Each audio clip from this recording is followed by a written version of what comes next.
आइए हम लोग बाइबल देखिए अपनी।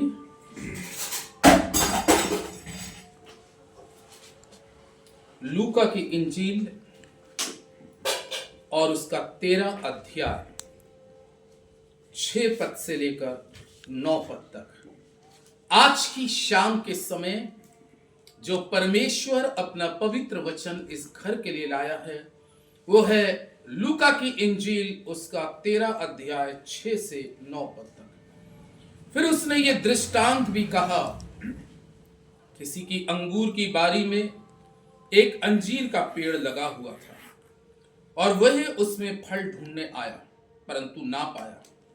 तब उसने बारी के रखवाले से कहा, देख 3 वर्ष से मैं इस अंजीर के पेड़ में फल ढूंढने आता हूं परंतु नहीं पाता, इसे काट डाल, ये भूमि को क्यों रोके रहे।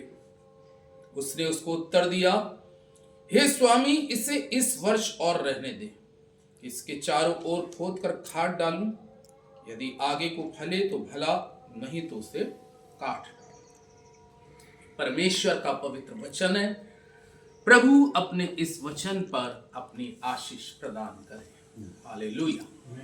और अभी आपके सामने जो ये लूका की इंजील पढ़ी गई, ये एक दृष्टांत के रूप में बात की गई, क्योंकि प्रभु यीशु मसीह बहुत सी बातें जब अपने शिष्यों को सिखाना चाहते थे तो यीशु मसीह ने बहुत सी बातें दृष्टांत में करी हैं। दृष्टांत में बात करने का मतलब यह होता है कि कोई बात मन की यीशु कह भी रहे हैं और सामने वाले को बुरा भी ना लगे। एक होता है कि अगर किसी काणे को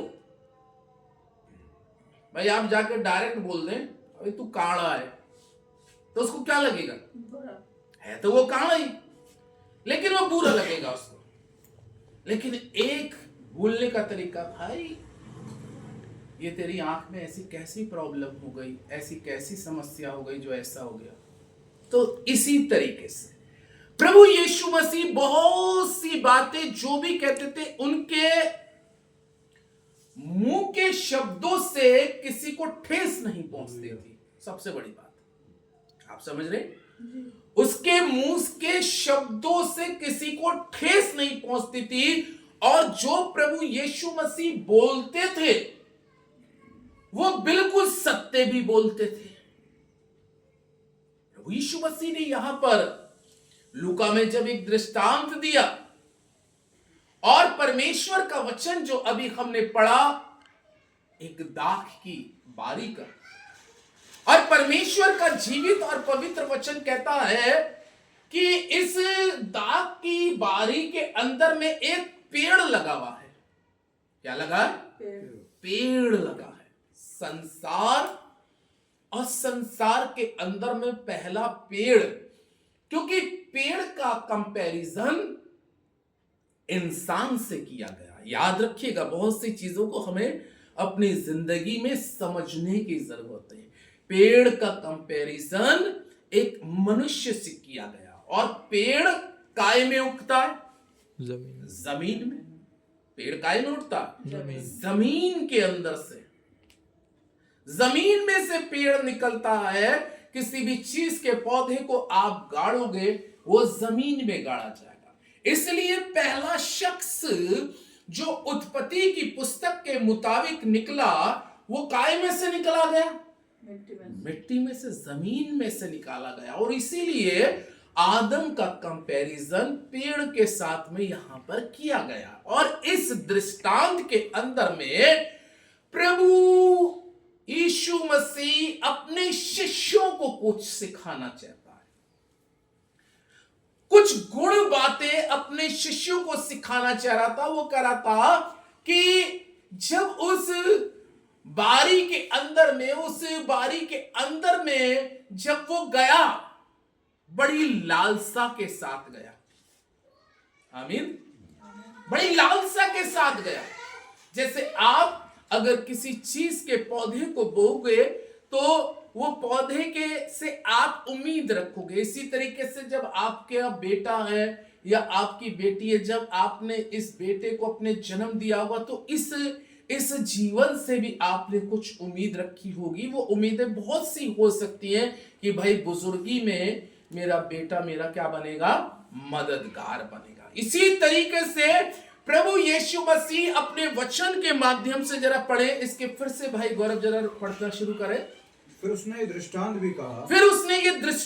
भी कहा, किसी की अंगूर की बारी में एक अंजीर का पेड़ लगा हुआ, अंगूर की बारी और अंजीर का पेड़। देखिए यहां पे पेड़ के बारे में आया है, अंजीर का पेड़।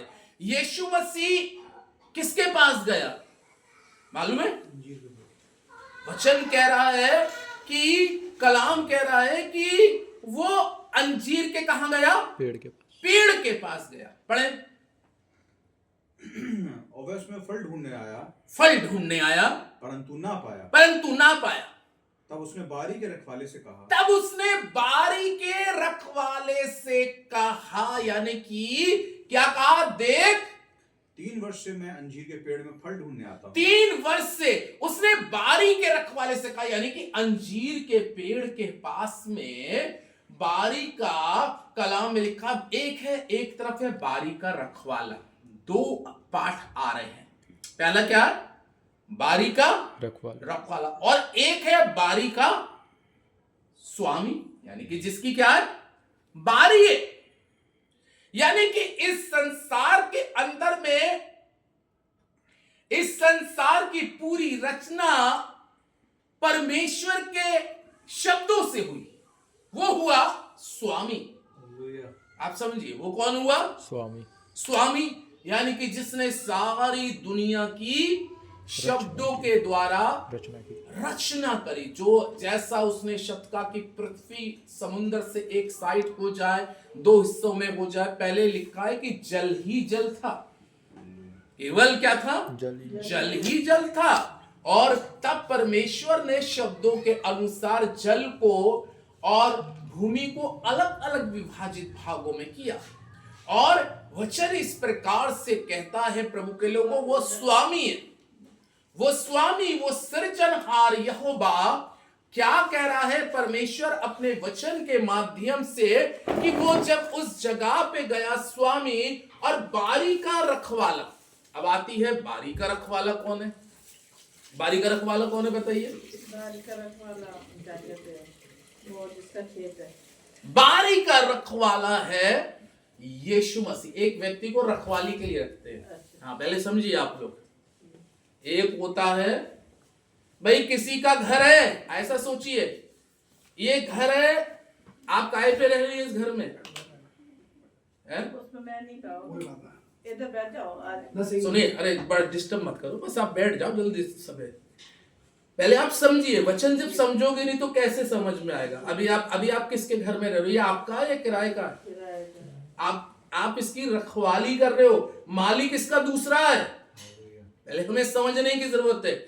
वचन को बड़ी बारीकी से समझिए आप, कि सब लोग बड़े बारीकी से समझिए। कभी भी प्रभु के वचन को आप सुने तो पूरा ध्यान परमेश्वर की तरफ होना चाहिए।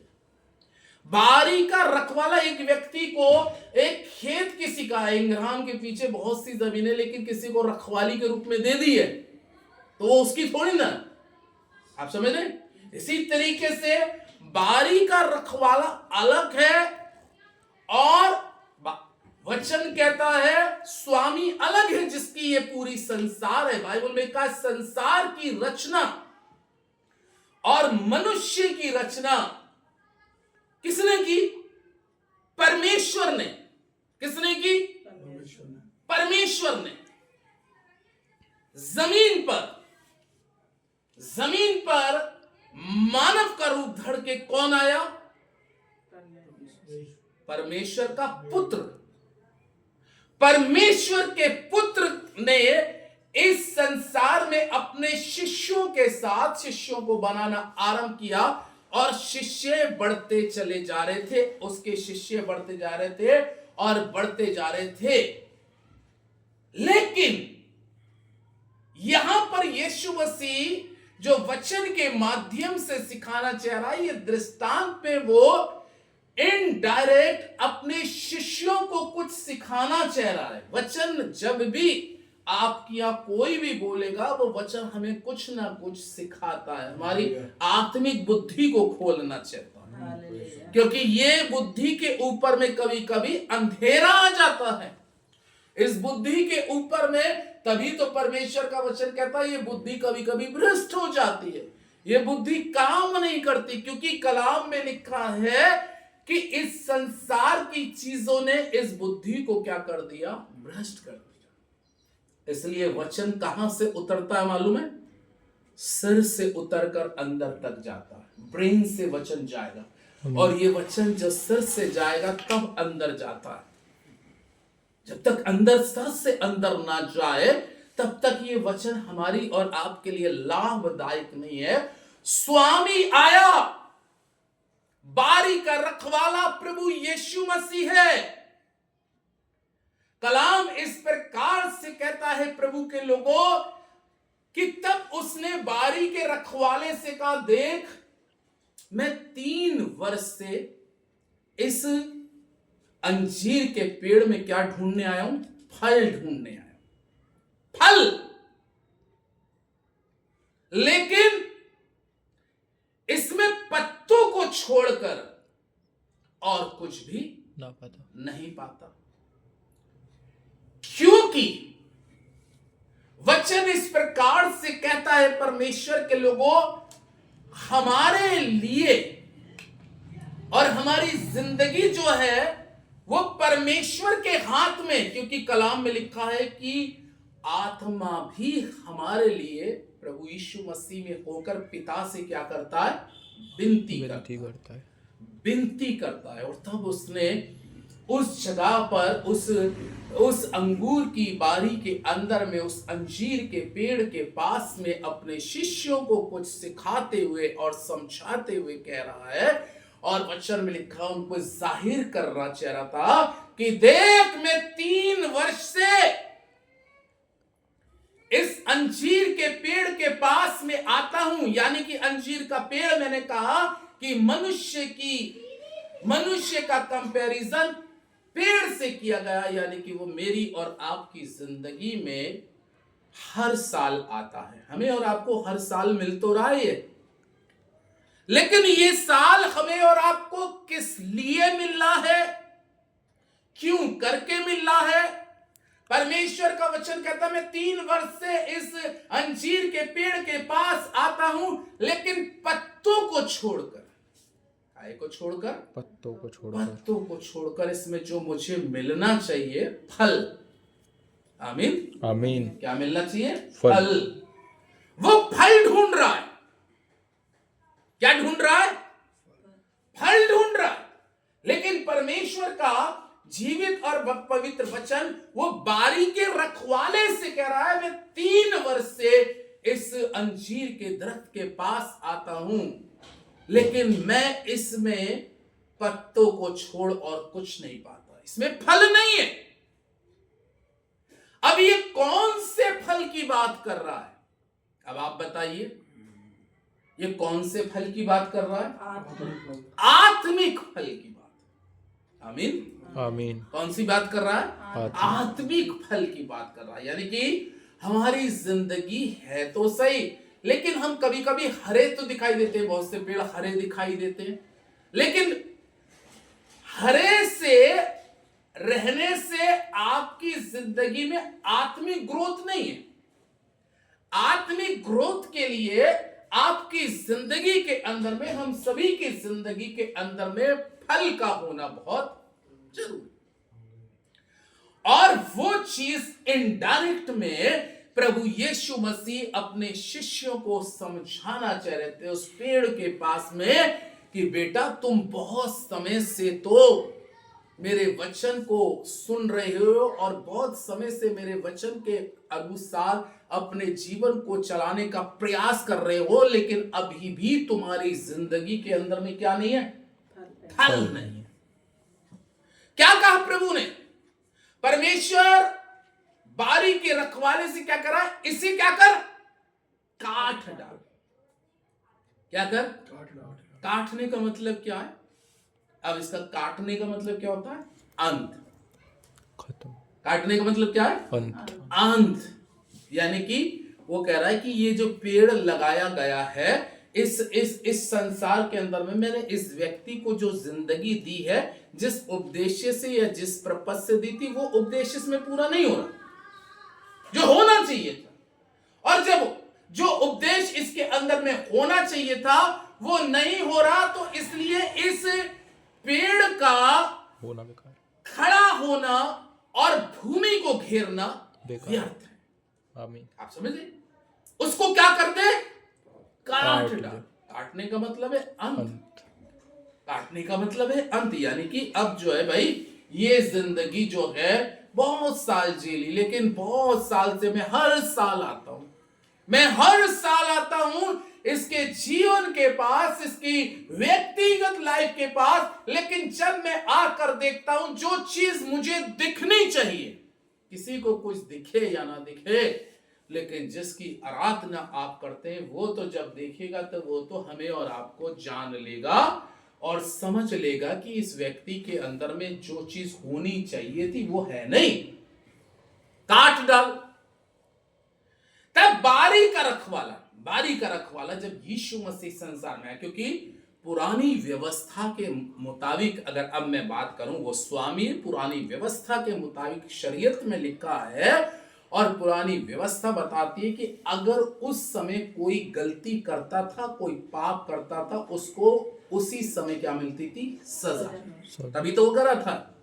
अब आप समझिए, यानी कि परमेश्वर जब था तो क्षमा की याचना नहीं थी, ऑन स्पॉट वाला खेल होता था। अगर आपने गलती करी है, गुनाह किया है, यहां तक कि बाइबल लिखा है कि गुनाह में कोई पकड़ा जाता था या गुनाह करता था तो उसको वहीं पर मार दिया जाता था।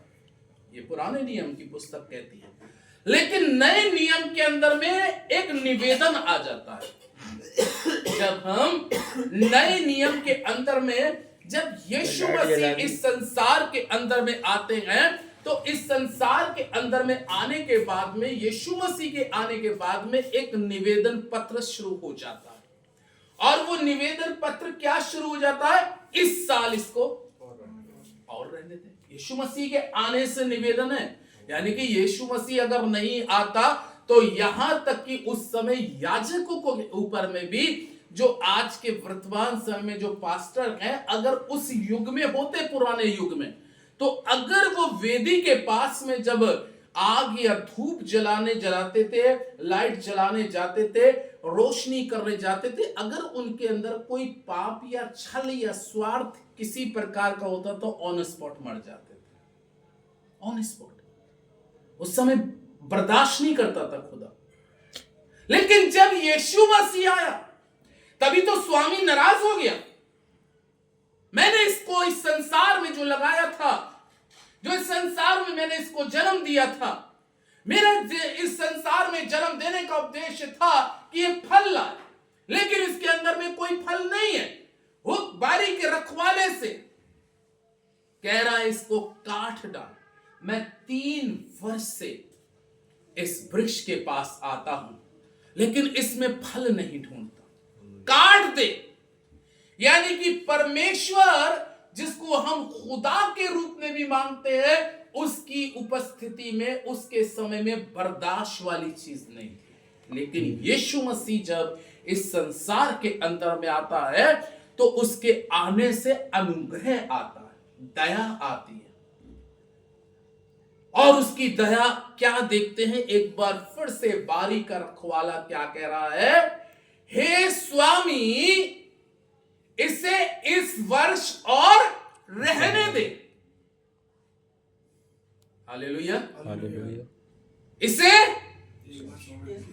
इस वर्ष, यानी कि ये वर्ष जो है हमारे लिए, वो कह रहा, निवेदन कर रहा है इस वर्ष, यानी कि इस वर्ष के अंदर में हमारे अंदर में जो चीज खुदा मांग रहा है, उसके लिए यीशु मसीह पिता से क्या कर रहा है? विनती कर रहा है, और अपने शिष्यों के ऊपर में जाहिर कर रहा है कि ये साल तुमको फिर से जो मिल रहा है वो मेरी विनती और रिक्वेस्ट के अनुसार इसलिए मिल रहा है कि तुम इस साल के अंदर में क्या ले आओ? फल लाओ।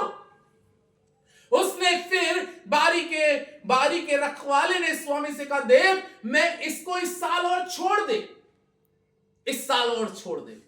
और ऐसे साल छोड़ते छोड़ते हम लोगों की उम्रें क्या होती जा रही है? गुजरती है, बढ़ती जा रही है। इस साल और छोड़ दो, हैं? इस साल इनको और छोड़ दो, इस साल भाई इसको और छोड़ दो, इनके भी बाल पक गए, इनको इस साल और छोड़ दो, इस जवान बच्चे को छोड़ दो, इसको छोड़ दो। काय के लिए छुड़वा रहा है परमेश्वर? ताकि फैलाए। रखवाली का रखवाला यानी कि यीशु मसीह और पिता से विनती कर रहा है, इस साल और छोड़ दो। काय के लिए मुझे और आपको ये वर्ष मिला है? ये साल मेरी और आपकी जिंदगी में क्यों खुदा ने दिया है? विनती के अनुसार पिता से यीशु मसीह विनती कर रहा है, इस साल और रहने दो, क्योंकि अब मैं इसके चारों ओर खाद डालूंगा, खुदाई करूंगा। ये वचन क्या करता है? खुदाई तो करता है। अरे वचन की एक खुदाई हो रही है, यानी कि वचन खोदता है, यानी कि जो चीजें हमारे जीवन में हमें बढ़ने से रोक रही है, फल लाने से रोक रही है, उन चीजों को हमें लाइफ में इस वर्ष के अंदर में क्या करना है? निकाल के फल लाना है। हमें फलदायी वृक्ष होना है हमारी जिंदगी में, क्योंकि बाइबल में लिखा है कि पेड़ फलों से ही पहचाना जाता है। पेड़ की पहचान उसके फल से होती है। इसलिए परमेश्वर के लोगों, वो बारी का रखवाला एक बार फिर से विनती और रिक्वेस्ट के रूप में स्वामी से कह रहा है कि इसे इस वर्ष और रहने दे, इसे इस वर्ष और रहने दे। आगे फले तो भला, नहीं तो तू क्या करना? काट डालना। अब दो ऑप्शन हमारे सामने आते हैं, आगे फले तो भला, भाई फिर तो भला ही है इसका। अब ऐसे समझो, आगे फले तो क्या है? भला।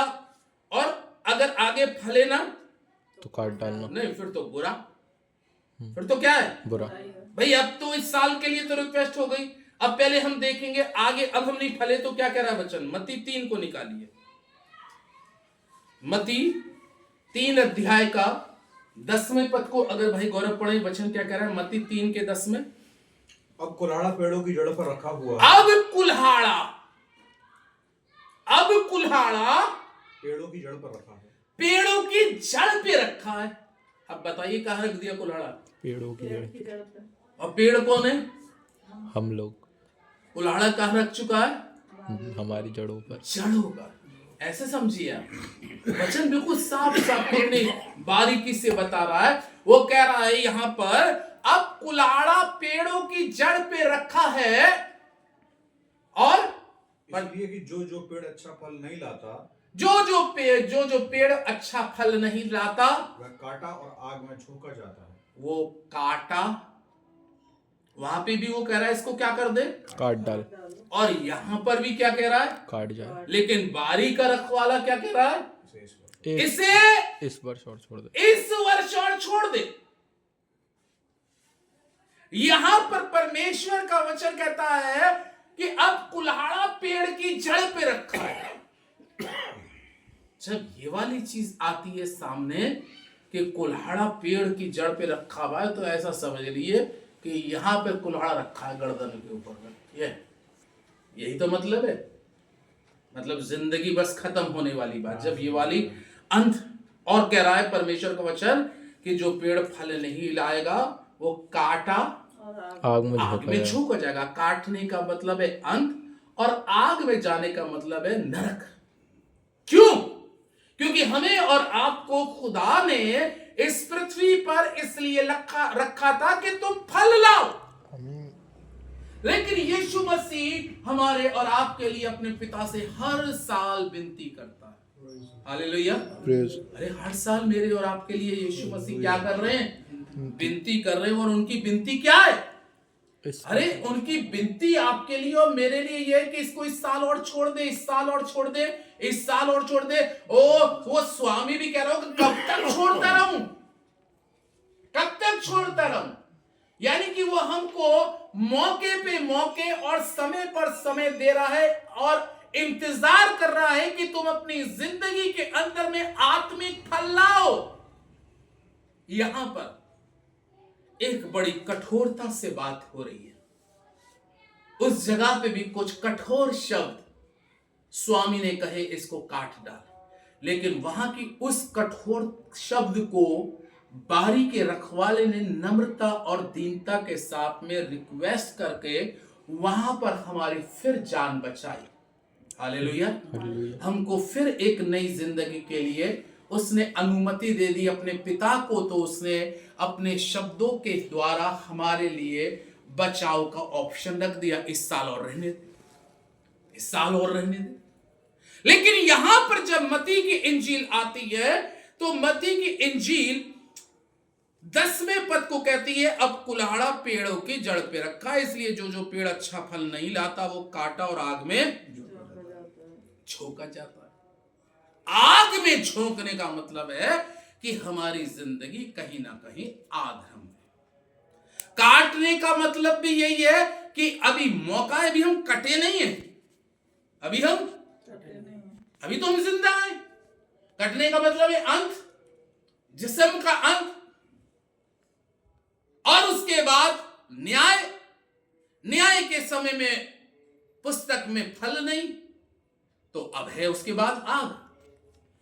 हालेलुया। आप समझ लीजिए, उसने हमारे और आपके लिए इस वर्ष और रिक्वेस्ट करके कहा इसको इस वर्ष रहने दे, और यहां पर उसने चेतावनी दी है। इस शब्द के अंदर में अगर हम कहते हैं ना कि किसी को कभी कभी क्या दी जाती है, चेतावनी। भाई अभी ये काम मत करियो, ये अब काम अगर तूने किया तो आगे तू नहीं बच पाएगा। ये चेतावनी दे रहा है खुदावंद यीशु मसीह हमें और आप सभी को चेतावनी दे रहा है। ये चेतावनी वाले शब्द हैं, यानी कि आपको होशियार कर रहा है कि इस साल के अंदर में कुछ ऐसा करो, ऐसा अच्छा करो, और आत्मिक फल तुम्हारे जीवन के अंदर में आना क्या हो जाए, शुरू हो जाए। अगर इस साल भी हमने और आपने ऐसे ही जिंदगी को निकाल दिया, वो ऐसे ही समय निकाल दिया, तो वो साफ शब्दों में कह रहा है उसके बाद में कटना और आग में जलना है, यानी कि उसके बाद में नरक के बारे में बात कर रहा है। कटने का मतलब है जिंदगी ये कब किसकी उसका अंत हो जाए। लेकिन प्रभु यीशु मसीह की क्या इच्छा है? प्रभु यीशु की इच्छा को जानने के लिए यूहन्ना 15 को निकाले आप, और यूहन्ना 15 के अंदर में यीशु मसीह की इच्छा को समझिए कि क्या वचन कह रहा है। यूहन्ना 15 अध्याय के अंदर में प्रभु का जीवित और पवित्र कलाम इस प्रकार से कहता है, 7वें और 8वें पद में, यदि तुम मुझ में बने रहो और मेरा वचन तुम में बना रहे तो जो मांगो वो तुम्हारे लिए हो जाएगा। मेरे पिता की महिमा इसी से होती है कि तुम बहुत सा फल लाओ, तभी मेरे। प्रभु यीशु की इच्छा क्या है? वो ना आपको और मुझे काटना चाह रहा, ना वो मुझे और आपको उस नरक में डालने के लिए वो कह रहा, मेरे पिता की इच्छा इसी से होती है। यानी कि ये पिता की इच्छा पहले दिन से ही आरंभ थी, और पहले ही उसने आरंभ में ही बात करी कि मैं 3 वर्ष से इसमें आ रहा हूं फल ढूंढने, लेकिन पिता को फल नहीं मिल रहा, बारी के स्वामी को फल नहीं मिल रहा, और बारी का रखवाला बार बार मेरे और आपके लिए निवेदन कर रहा है। और यहां पर जब इस पद को हम पढ़ते तो साफ जाहिर कर रहा है वचन, क्योंकि ये वचन यीशु मसीह के कहे हुए। ये जो मैंने आयत पढ़ी है आपके साथ में ना, ये रेड लेटर बाइबल है, तो ये वर्ड्स यीशु मसीह ने कहे, और यीशु मसीह ने जो वर्ड्स 9वें पद के अंदर में कहे वो क्या कहे कि जैसे मेरे पिता की महिमा इसी से होती है कि तुम बहुत सा फल लाओ। मेरे पिता की महिमा फल लाने से है। अब रोक तो दिया हमें और आपको, जिंदगी तो हम सभी को मिली या नहीं मिली 2025 देखने को, बताइए।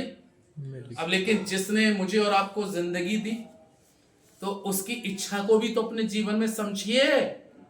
अरे हम सभी को उसकी इच्छा को अपने जीवन में समझना है। यीशु मसीह कह रहे हैं मेरे पिता की महिमा इसी से होती है कि तुम बहुत फल लाओ। आमीन। आत्मिक फल के बारे में बात कर रहा है, वो आपकी जिंदगी के अंदर में आत्मिक फल, वो कह रहा बहुत फल लाओ, क्योंकि एक पेड़ के अंदर में एक ही प्रकार का फल आएगा। बताओ, एक पेड़ के अंदर में, ये फल। लेकिन आपके अंदर में बहुत प्रकार के फल प्रभु देखना चाहता आमीन। है। अर्चना के अंदर में, अजय के अंदर में, हम सब के अंदर में वो एक फल नहीं देखना चाह रहा, वो बहुत, क्योंकि वो कह रहा है तुम बहुत सा फल लाओ। मेरे पिता की इच्छा, मेरे पिता की महिमा इसी से होती है कि तुम बहुत सा फल लाओ, तभी तुम मेरे चेले। बहुत फल, और वो बहुत फल आपको कहां मिलेंगे? एक पद और पढ़ेंगे, गलातियों की पुस्तक,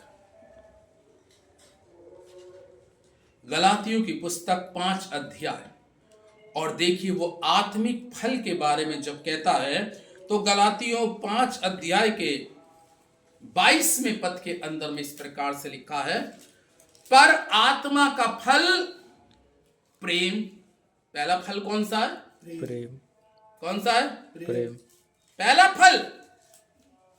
अब हमें ये देखने की जरूरत है, वो कह रहा बहुत सा फल। मैंने कहा एक वृक्ष के अंदर में अगर आम का या अमरूद का हो तो उसमें आम या अमरूद ही आएगा, लेकिन वहां पर जब हम यूहन्ना को पढ़ते हैं 15:8 में, तो वो कह रहा मेरे पिता की महिमा इसी से होती है तुम बहुत सा फल लाओ। आप और मैं बहुत फलवंत हो सकते हैं आत्मिक रीति से। पहला फल उसने बताया, और उसने कहा आत्मा का फल क्या है? सबसे पहला फल प्रेम। प्रेम। हालेलुया। हालेलुया। कौन सा फल? प्रेम। प्रेम। उसके नीचे पढ़ते जाओ जरा, कौन कौन से फल है। पहला फल हमने पढ़ा प्रेम, आनंद, आनंद, मेल, मेल, धीरज, धीरज और कृपा, और कृपा, भलाई, विश्वास, भलाई, विश्वास, नम्रता और संयम है। नरमता और संयम। यानी कि यह फल आपके जीवन के अंदर में, वो कह रहा है मेरे पिता की महिमा इसी से होती है कि तुम बहुत सा फल लाओ। और ये आत्मिक फल के बारे में बात कर रहा, प्रेम, विश्वास। आज हमारे जीवन में कभी कभी प्रेम कैसा हो जाता है? ठंडा हो जाता, नहीं हो जाता? स्थितियां, परिस्थितियां हमारे प्रेम को क्या कर देती है? विश्वास। कभी कभी हमारे जीवन में हम अविश्वासियों की तरह हम कभी कभी क्या करने लगते हैं? बात कर लेते हैं। कभी कभी हमारे अंदर के अंदर में धीरज खत्म हो जाता है। कभी कभी भलाई का आत्मा होता है, हम भलाई करना छोड़ देते हैं। संयम का आत्मा होता है, वो संयम करना छोड़ देते हैं। लेकिन प्रभु यीशु मसीह वचन के द्वारा, पौलुस यहां पर कह रहा है, और प्रभु यीशु मसीह ने वहां पे कहा मेरे पिता की महिमा इसी से होती है तुम बहुत सा फल लाओ। और यहां पे 9 प्रकार के फल दिए गए। हालेलुया। कितने प्रकार के? 9 प्रकार के फल। अब इस फल में से हमें देखने की जरूरत है हमारे अंदर में एक आध लगा है या नहीं लगा। अब ये चेक हमें करना है इस साल में। इस साल के अंदर में भाई हमारी उम्रें क्या होती जा रही है? बढ़ती जा रही है। लेकिन उम्रें बढ़ रही हैं तो फल भी क्या होने चाहिए थे? बढ़ना चाहिए था। फल क्या होने चाहिए? बढ़ने चाहिए। अब फल पता चला, वो तो हमको अपने आप को देखने की जरूरत है। हम कितने विश्वास में स्ट्रांग हैं? क्या ये विश्वास का फल हमारे जीवन में है या नहीं? क्या प्रेम का फल हमारे जीवन में है या नहीं? क्या धीरज का फल हमारे जीवन में है या नहीं? क्या भलाई का फल हमारे जीवन में है या नहीं? संयम का फल हमारे जीवन में है या नहीं? ये सारे 9 प्रकार के फल, वो कह रहा है मेरे पिता की महिमा इसी से होती है कि तुम बहुत सा फल लाओ, तब तुम मेरे चेले ठहरोगे। एक आध की तो कम से कम हमें इतने सालों में मजबूत शुरुआत करा देनी चाहिए थी, हो जाना चाहिए था, कम से कम कुछ तो फल दिखाई देना चाहिए। बाइबल में लिखा है तब लोग तुम्हारे फलों से पहचानेंगे कि तुम किसके लोग? फल से। इसलिए खुदा के लोगों, वो कह रहा है देख मैं 3 साल से इस अंजीर के पेड़ के पास में आ रहा हूं, लेकिन फल इसमें नहीं मिले। इसलिए वो चाह रहा है, यीशु मसीह ने कहा मेरे पिता की महिमा इसी से होती है कि तुम बहुत सा फल लाओ, बहुत फल लाओ। इस वर्ष में अब हम लोग पता है फलवंताई किसे सोचते हैं? कार आ गई थी, खुदा ने बहुत आशीष दे दी। एक फ्रिज आ गया, तो क्या दूसरे के घर में फ्रिज नहीं आया? क्या दूसरे के घर में कूलर नहीं आया? क्या दूसरे के घर के अंदर में कोई गाड़ी नहीं आई? ये तो संसारिक रीति की ब्लेसिंग है या नहीं भाई? ये तो संसारिक है। ये नॉर्मल चीजें। कई बार कुछ लोगों ने कहा पास्टर साहब कार पे दुआ कर दे कि कार अच्छी चले। मैंने कहा खुदा बाप इसका मन अच्छा चले। मन अच्छे नहीं चलते लोगों के, बताइए इस ईमानदारी की बात। सच बात है। कार अच्छी चले। मैंने बहुत कारों के लिए दुआएं करी, बहुत मोटरसाइकिलों के लिए दुआ करेंगे, कार अच्छी चले, कूलर अच्छा चले, फ्रिज अच्छा चले, लेकिन अगर जीवन अच्छा ना चले तो वो काटा और आग में झोंका जाएगा। इसलिए जीवन को अच्छा बनाएं। इस वर्ष में मौका मिला है, जिंदगी मिली है, और इस जिंदगी का महत्व समझें, क्योंकि वो आपके लिए बारी का रखवाला विनती कर रहा है इस वर्ष इसको और रहने दे, और उसकी इच्छा है कि तुम बहुत फल लाओ, तभी मेरे चेले ठहरोगे। प्रभु के लोगों, हमें उसका आत्मिक चेला बनने के लिए हमें आत्मिक बनना है, और आत्मिक बनने के लिए संसारिक अभिलाषाओं को मारना बहुत जरूरी है, तभी आप आत्मिक बनोगे। अगर संसारिक बातों में मनुष्य ज्यादा फंसा रहता है तो वो संसारिक हो जाता है। और बाइबल में रोमियो में पौलुस कहता है कि संसारिक मनुष्य कभी परमेश्वर को खुश नहीं कर सकता। वो दुआ अच्छी कर सकता है, सिंगिंग अच्छी कर सकता है, वचन अच्छा दे सकता है, लेकिन उससे प्रभाव कुछ अच्छा नहीं है, परमेश्वर को उसको कोई लेन देन नहीं। लेकिन जब आपका जीवन अच्छा होगा, जब आपका जीवन हरा भरा और फलों से लदा होगा, लोग कहेंगे ये है जीवन भाई, इस बहन के जीवन में मुझे प्रभु दिखाई देता है, इसके शब्दों में प्रभु दिखाई देता है, इसकी बोली में प्रभु दिखाई देता है, इसके स्वभाव में, और हमारे जीवन में, हमारे स्वभाव में, हमारी बोली में, सब में यीशु दिखाई दे। मेरे पिता की महिमा इसी से होती है कि तुम बहुत सा फल लाओ। आइए दुआ। हमारे स्वर शक्तिमान जीवित और पवित्र अनुग्रहकारी परमेश्वर, राजाओं के राजा, प्रभुओं के प्रभु, हम बहुत ही नम्रता और दीनता के साथ तेरे चरणों में आते हुए प्रभु दुआ करते हैं, खास तौर से मिस्टर टहनी साहब के लिए, सिस्टर मंजू के लिए, प्रभु इनके बेटे के लिए पिता परमेश्वर आपका धन्यवाद करते हैं। प्रभु परमेश्वर दुआ करते हैं भाई अजय अर्चना दोनों बच्चों के लिए। प्यारे प्रभु, ये संगति जो हुई हम सब के लिए तूने वचन बोला कि हम सबको तूने ये साल दिखाया, हम सबको तूने वचन के द्वारा जाहिर कराया, और वचन ये जाहिर कर रहा है, चेतावनी भी दे रहा है, इच्छा भी जाहिर कर रहा है कि तुम फल लाओ, फल लाओ, फल लाओ, फल लाओ। इसलिए खुदा बाप, हमारी तुझसे प्रार्थना और विनती है प्रभु कि ये घराना, हम सब इस वर्ष में आत्मिक फलों को प्राप्ति के लिए यत्न से लग जाएं, और खुदावन तेरे वचनों में आगे बढ़ जाएं। खुदावन तेरी बातों को पूरा करने का प्रयास करें, और तेरे वचन के ही लिए जिए, और तेरे वचन को पूरा करें प्रभु, क्योंकि हम जानते हैं अंत बहुत बुरा है। आग वो बहुत भयानक है जिसमें मनुष्य जाने के बाद केवल तड़पेगा, लेकिन उस आग की तड़पन से बचाने के लिए तो हमारे लिए विनती कर रहा है, इस वर्ष और छोड़ दे। खुदावन इस घर को, परिवार को, सभी को आशीष दे, और ये साल इस परिवार के लिए आत्मिक रीति से ब्लेसिंग का साल ठहरे, आत्मा की अगुवाई में चलने का साल ठहरे, वचन को पूरा करने का साल ठहरे। तू इस परिवार की हर तरीके से अगुवाई करे। मैं आपका धन्यवाद करता हूँ। बैठे हुए एक एक जीवन को तेरे मजबूत और सामर्थ्य हाथों में सौंपते हुए इस दुआ को यीशु के नाम से मांगता हूँ, आमीन।